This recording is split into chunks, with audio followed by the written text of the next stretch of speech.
Gracias al que redactó esa presentación tan grandiosa. Ojalá me parezca un poco a todo eso. Bien, me ha tocado el papel de ser en este momento nuncio del nuncio. Tratándose de una clausura, he retomado un poco las ideas fundamentales, los criterios fundamentales que orientaron este evento.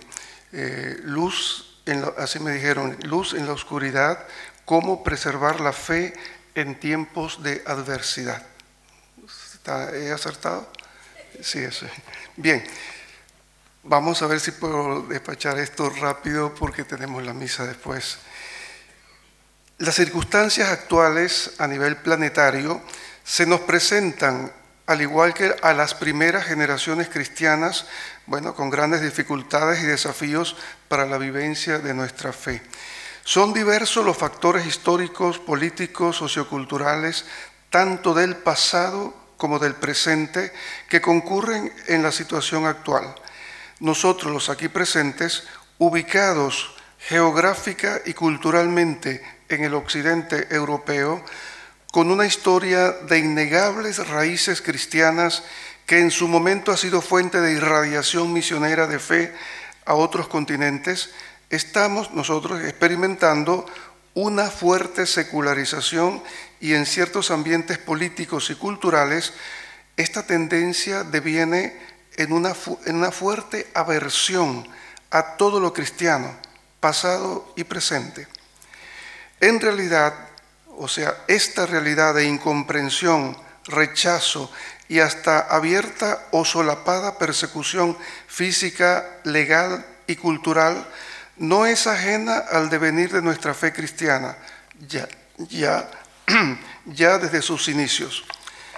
El acontecimiento pascual del Señor, que muy bien expuso el periodista como el núcleo de nuestras motivaciones, que debe ser siempre, el acontecimiento de la Pascua del Señor, es decir, de su victoria, su resurrección, sobre el pecado, la muerte y sobre toda la negatividad presente en la historia humana, ese acontecimiento pascual, que es el núcleo del Evangelio, marca un nuevo inicio y ha dejado una impronta en la hoja de ruta de todos sus discípulos.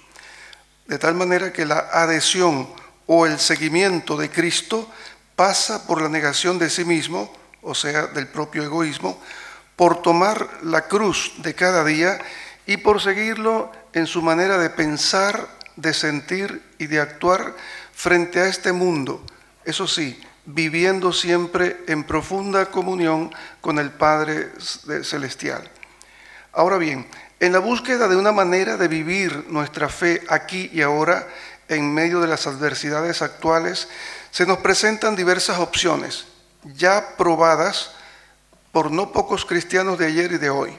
Son opciones que suponen diversas concepciones o posturas existenciales frente a la fe. Primero, existe una opción de asumir la fe como una herencia meramente sociocultural, una herencia que se conserva y se valora personal y socialmente en muchos de sus símbolos y celebraciones, con una dosis apreciable de emotividad, pero a condición de que no comprometa mi personal adaptación a la cultura vigente, es decir, mis decisiones vitales frente a la vida, la familia, mi verdadera escala de valores, no la formal, sino la íntima de cada uno, la operativa, y mis prioridades personales, mis intereses e identidad social, el ejercicio anómico de anomia, sin normas, de mi sexualidad, mis opciones ideológicas, mi modus operandi en el campo económico y político, entre otras dimensiones. No sé si quedó clara esta postura. La gente que sí, qué bien, las procesiones, qué bien, somos pero eso sí, no me toque mi ética interna. Esa es una posición. Otra, para los bautizados, es decir, pragmáticamente, la fe como una dimensión filosófica o ideológica muy personal, muy subjetiva, que inspira y busca darle sentido a la propia vida. Es una opción con fuerte acento ético, algunos llegan al estoicismo, que llega a generar en algunos un verdadero compromiso con ciertos valores como la honestidad, la honradez, la fraternidad, la gratitud, la solidaridad, entre otros, pero sin ninguna referencia trascendental o religiosa significativa.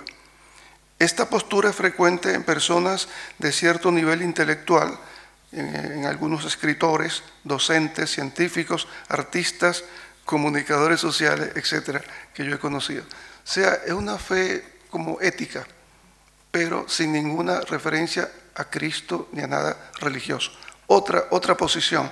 No faltan bautizados que asumen la propia fe solo como un elemento sociológico necesario para el orden o el control social que facilita la estabilidad de las sanas costumbres y normas externas, particularmente en las pequeñas comunidades rurales. Es mejor que exista la religión, así todo está en orden, etcétera, pero siempre hay esa distancia. Ciertamente esta esquematización, que hay, como habría otras, es una mera aproximación fenomenológica a una realidad más dinámica y multifactorial, donde algunas de las características ya señaladas se entrecruzan en las personas concretas. Ahora vamos al meollo. Pero tratándose del tema de la vivencia de la fe cristiana católica, ¿qué tienen en común estas opciones señaladas hasta acá? Fundamentalmente, aquí entramos ya en materia, fundamentalmente que evidencian una clara y significativa ausencia de una relación vital y fluida con la persona de Cristo, con su evangelio y con la comunidad eclesial, acentuando consciente o inconscientemente un individualismo que cierra a las personas a la trascendencia y a la comunión con Dios y con el prójimo, comenzando por la iglesia. Creo en Dios, pero no en la iglesia. Creo en Dios, pero no en los curas. Creo eso es la fe como una cuestión íntima, privada, que no tiene trascendencia hacia afuera. Por lo tanto, carece de dimensión testimonial y muchísimo más de dimensión evangelizadora. Es como que la fe es casi como la sexualidad privada. Cierra la puerta y que no la vea. En estos casos, el lugar que ocupa Cristo, su evangelio y la iglesia en la mente y en el corazón de estos bautizados no es el primero, no es imprescindible, ni siquiera es un lugar realmente significativo. Sus opciones de vida, sus decisiones importantes y aún las cotidianas no están relacionadas con Cristo, ni con su evangelio, ni con su pertenencia a la iglesia, la pertenencia de los bautizados. Al estar fuertemente expuestos y contaminados con la mentalidad mundana imperante, con su manera de pensar, de sentir y de actuar, con su cosmovisión y antropología ideologizada, con lo políticamente correcto, todo eso les lleva a ignorar o a rechazar de facto los valores y los criterios espirituales y morales del Evangelio y del magisterio de la Iglesia. Con frecuencia, los líderes mundiales de estas opciones entre los bautizados, incluidos algunos teólogos y eclesiásticos, subrayo, occidentales, porque en otros continentes no se está viendo eso, demandan de la Iglesia una adaptación o aceptación de la llamada opinión pública mayoritaria, que sería la opinión pública mayoritaria de Occidente, entendiendo toda Europa occidental, Estados Unidos, Canadá y parte de Australia. Esa adaptación está auspiciada y promovida y fuertemente, diríamos, presionada por entidades supranacionales como la ONU, la Comunidad Europea y muchas compañías transnacionales. Por ejemplo, fíjense, hay compañías que ya han prohibido de hace varios años que se diga siquiera Feliz Navidad. No, felices fiestas, pero no Navidad. Es prohibido poner los pesebres en la vía. Es como un proceso de ir borrando la memoria y sobre todo la presencia actuante de Cristo en nuestros ambientes, en nuestras vidas. Además de ciertos partidos políticos, legisladores y gobiernos, con el uso masivo de los medios de comunicación y de las redes sociales globalizadas. Esa censura que hay ahora, que usted no puede hablar de ciertos temas religiosos porque lo borran, lo suspenden, lo congelan, bueno. El objetivo es que la Iglesia se modernice en sus principios doctrinales, en su moral y en sus normas, o se haga cada vez más irrelevante en la vida pública hasta desaparecer. Frente a esta realidad, para hacer luz en la oscuridad, para estar presentes y activos en la vida pública como cristianos, es necesario tener en cuenta los siguientes criterios. Primero, toda reflexión cristiana acerca de la vivencia de la fe debe estar atenta, en primer lugar, a lo que el mismo Señor Jesucristo, nuestro Salvador y Maestro, ha enseñado a sus discípulos. ¿Dónde están los discípulos de Cristo en este momento de la historia? ¿Dónde están? ¿En qué país? ¿En qué situación? ¿Hay aquí algún discípulo de Cristo? Me equivoqué de auditorio. Yo creía que iba como que estoy en una mezquita. ¿Ninguno de los que estamos aquí es discípulo de Cristo? Ah, menos mal, que fue aquí una equivocación. Lo que Jesús le dijo a sus discípulos, y en eso estamos comprendidos nosotros, es lo siguiente: vosotros sois la luz del mundo. No se puede ocultar una ciudad, ya lo sabemos, pero no está mal recordarlo. No se puede ocultar, y esa es la tendencia que hay, ir desapareciendo la presencia cristiana en todos los ambientes, signos, vocabulario, festividades, pose. No se puede ocultar una ciudad, aquí podríamos decir la iglesia como comunidad presente en la cultura. No se puede ocultar una ciudad puesta en lo alto de un monte, deberíamos estar en lo alto. Tampoco se enciende una lámpara para meterla debajo del celemín, sino para ponerla en el candelero y que alumbre a todos los de la casa. Brille, aquí está el mandato, brille así vuestra luz ante los hombres, bueno, los hombres y mujeres, etcétera, etcétera, etcétera, para que vean vuestras buenas obras y den gloria a vuestro Padre que está en los cielos, que no es un sitio geográfico, sino es una dimensión trascendental, los cielos. No es que está allá más allá de las galaxias, está en una dimensión que no la podemos manipular, trasciende. En consecuencia, para discernir y encontrar la forma de vivir nuestra fe en los actuales tiempos y adversidades, debemos situarnos, en primer lugar, como verdaderos discípulos del Señor, desde una perspectiva teológica, espiritual, moral y existencial. Vamos a ver, en otras palabras, optar en serio por ser y vivir como discípulos de Cristo, en una relación cercana y cotidiana con Él. ¿Cómo? En la oración personal y comunitaria. De tanto decirlo, como que no rueda, donde ya no tiene como efecto. Tenemos un impermeable, es como que nos asperjaran con agua y tenemos un impermeable puesto. En la oración personal, acuérdense el Evangelio, cierra tu puerta, entra a tu habitación, habla con tu Padre que ve en lo escondido, y comunitaria. No, yo y Dios y yo me entiendo con Dios, me confieso con Dios, tampoco así. La religión no es clandestina, tiene una dimensión privada, personal, pero tiene que tener una presencia, debe ser percibida. Si no, ¿cómo es que es luz en la oscuridad, fermento en la masa, sale, si se oculta? Si la sal se vuelve sosa, si la luz se apaga, no sirve, como que no existiera.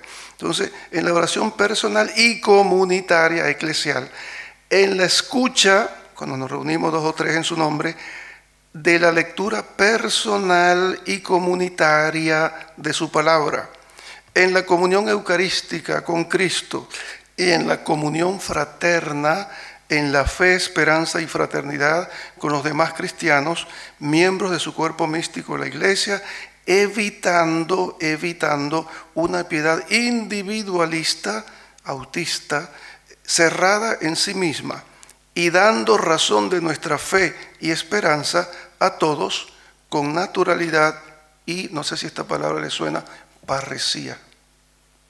¿Le suena parresía alguna vez?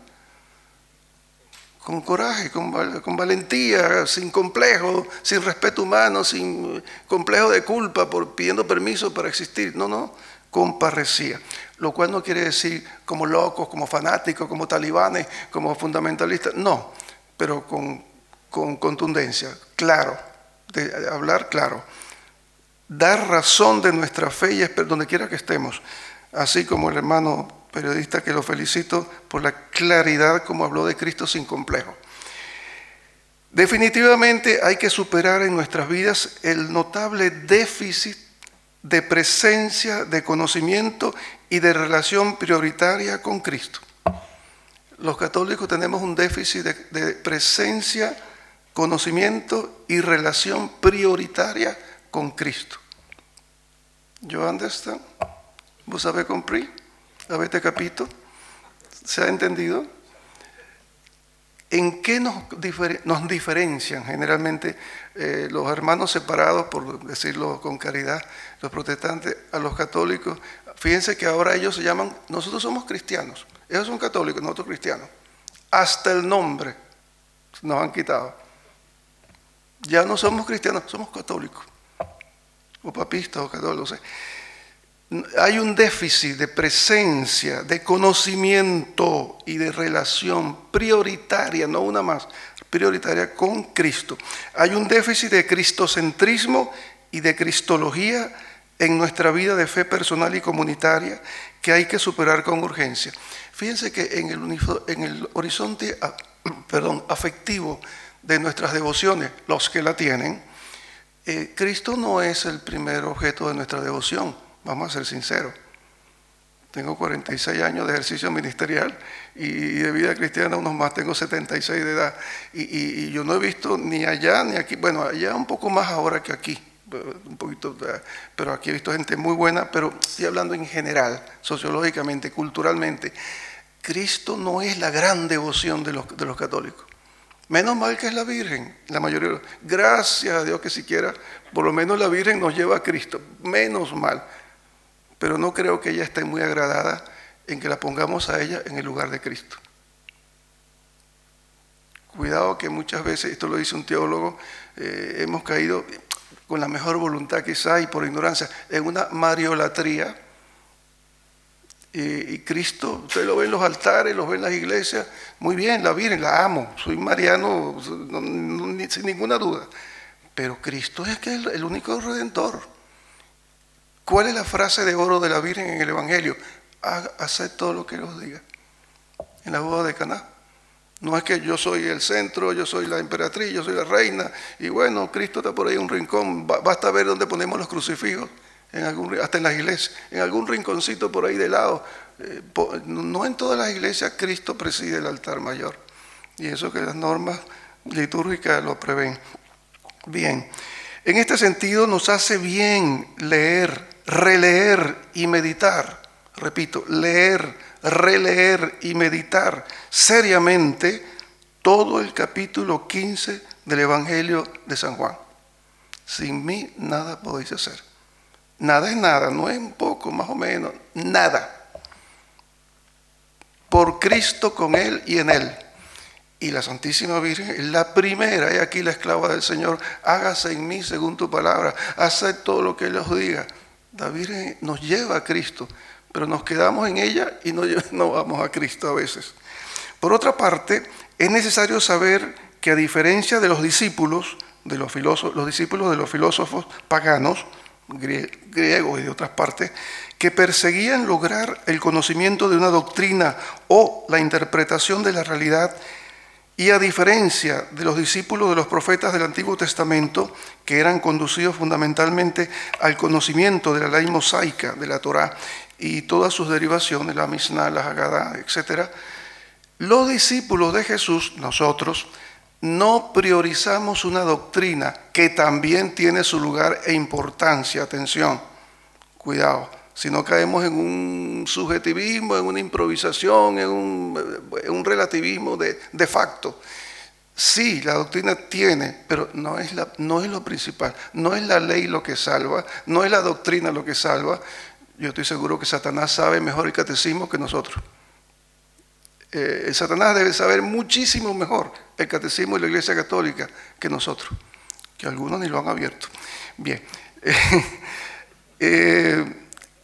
no priorizamos la doctrina, que también tiene su lugar e importancia, sino que sabemos que ser discípulo de Jesús comienza por un encuentro personal con Él. A lo Pablo, lo que dijo, lo que nos recordó una vez más Benedicto XVI, lo que decimos en muchísimas homilías, la fe, si no hay ese encuentro personal con Él, bueno, yo puedo ser un admirador de Cristo, un bautizado, porque me bautizaron, admirador de Cristo, pero ser cristiano, seguidor, discípulo, supone involucrarse más personalmente en una relación personal con el Señor. Tenemos que estar en comunión con Él y aprender un modo de vida nuevo, no una ideología nueva. El cristianismo muchos lo han reducido a una ideología. Este modo de vida nuevo debe estar, lógicamente, en sintonía, oigan bien, con las actitudes, con C, las actitudes y las valoraciones de Cristo frente a la realidad presente y futura. Muchos santos lo decían con mejores palabras. ¿Cómo veo yo este problema, esta relación, esta decisión, este negocio, este viaje? Si Cristo estuviera aquí visiblemente, ¿qué diría? ¿Firmaría esto que voy a firmar? ¿Haría esta transacción que voy a hacer? ¿Tomaría esta decisión que voy a tomar? ¿Qué diría nuestro Señor? O sea, la oración de la misa votiva del Sagrado Corazón, la oración colecta, la primera, lo dice claramente, que tengamos los mismos sentimientos del corazón de Cristo, sus sentimientos, sus actitudes. Esa es una escuela fabulosa en la que siempre tendremos que aprender. Jesús no lleva a sus discípulos hacia un mero conocimiento de la ley y del deber ser, sino que en su seguimiento, con su gracia, nos capacita para vivir la justicia que la ley anuncia, promueve o defiende, yendo más allá de su letra. Me explico. Las normas son necesarias, son pedagógicas, nos indican el deber ser, como las normas de tráfico, de la vialidad. Pero el cristiano no se salva por la norma. San Pablo en alguna parte escribió que la ley y las normas son como las muletas, como cuando uno necesita apoyarse en algo. Si lo necesita, bueno, lo tiene. Pero si ya tú caminas bien, no necesitas una muleta, se te vuelve un estorbo. Y hay una afirmación por ahí que algunos hay que decirla con cuidado. Ama y haz lo que quieras, pero en el sentido de Cristo. San Pablo y San Agustín fueron por esa vía. Si estamos en comunión con Cristo, si estamos configurados con Él, con sus sentimientos, todos los días aprendiendo de Él, escuchando de Él, de sus sentimientos, sus actitudes, la ley en nosotros no sería necesaria. O sea, tú no vas a ser honrado porque hay una ley que te prohíba robar. Es que tú eres honrado porque eres honrado. Tú no vas a ser agradecido, etcétera, etcétera, etcétera. En segundo lugar, los cristianos católicos, fíjense que digo cristianos católicos porque somos primero cristianos, el apellido es católico, pero el nombre es cristiano. Los cristianos católicos tenemos que unirnos, lo cual presupone conocernos y ayudar. Esto es un foro muy, muy positivo en ese sentido, reunirnos, conocernos y ayudarnos fraternalmente en nuestras comunidades locales y en nuestros ambientes sociales de trabajo, gremiales, políticos, económicos y culturales. Es decir, si a Talavera llega un señor judío esta tarde, busca dónde hay un judío en Talavera y le aseguro que esta noche El otro hermano judío, el otro Benaín Reed, hijo de la Alianza, le hace los primeros contactos para que se ubique, y etcétera. ¿Cómo se ayudan? Los conozco. ¿Cómo se ayudan los judíos? Sin conocerse. ¿Cómo se ayudan? A muchos de los mismos hermanos protestantes que van a un lugar, buscan al pastor y bueno, gracias a Dios se han dado pasos, no estamos en cero tampoco. Aquí yo les felicito porque la iglesia en España tiene Cáritas muy bien organizada. He visto cómo aparte de lo de Valencia, que bueno, que es una cuestión que ha hecho salir lo mejor de tanta gente, pero en esa parte. Pero, ¿cuál es el peligro? Eso es asunto de Cáritas.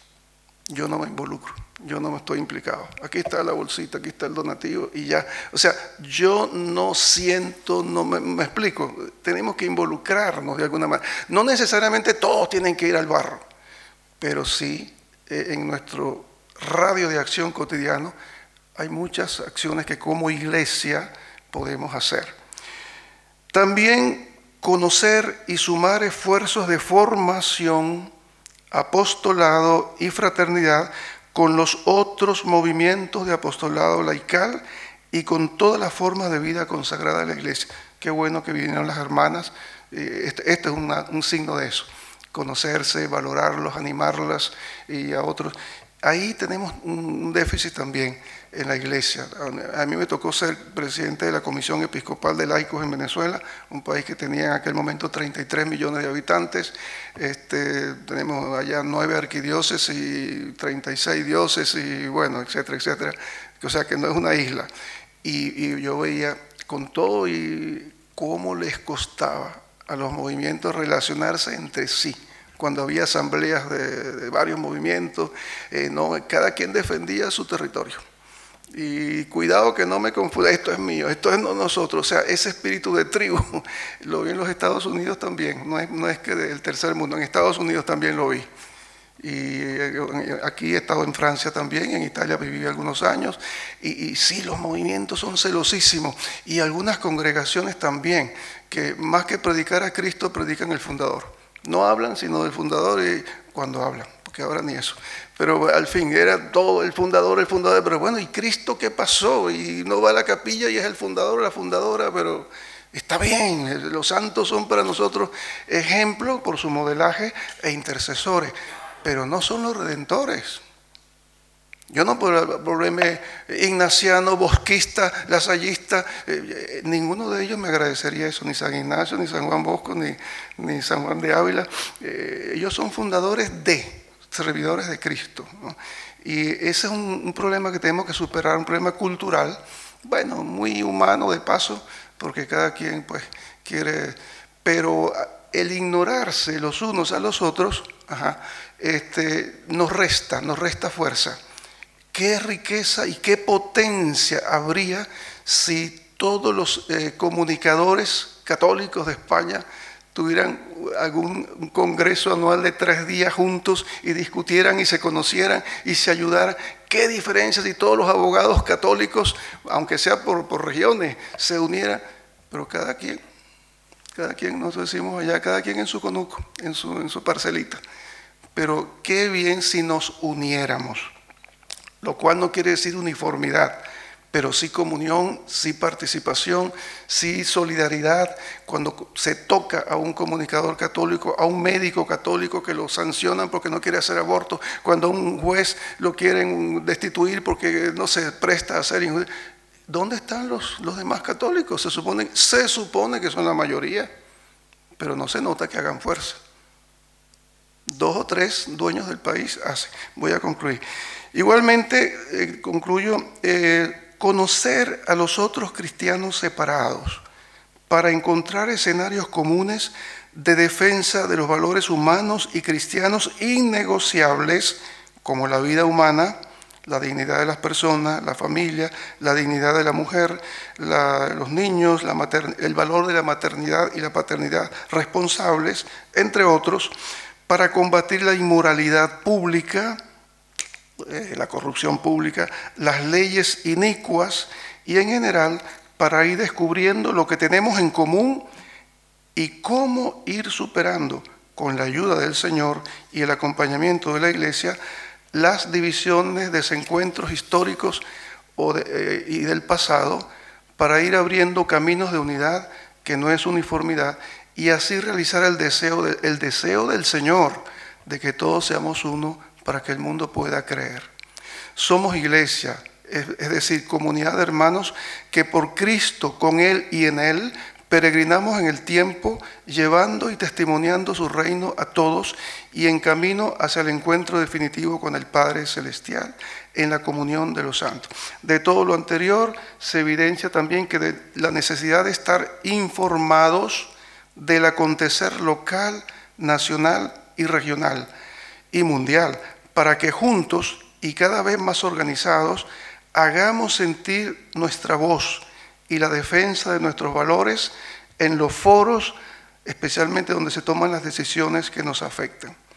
Nuestro estilo de vida como verdaderos discípulos de Cristo, nuestra formación permanente en nuestros principios y valores cristianos, la vivencia de la fraternidad eclesial, nuestro liderazgo moral en el mundo civil frente a las comunidades, nuestra participación activa y responsable en la vida civil conformarán y fortalecerán gradualmente la vivencia de nuestra fe cristiana y católica para gloria de Dios y bien de la humanidad.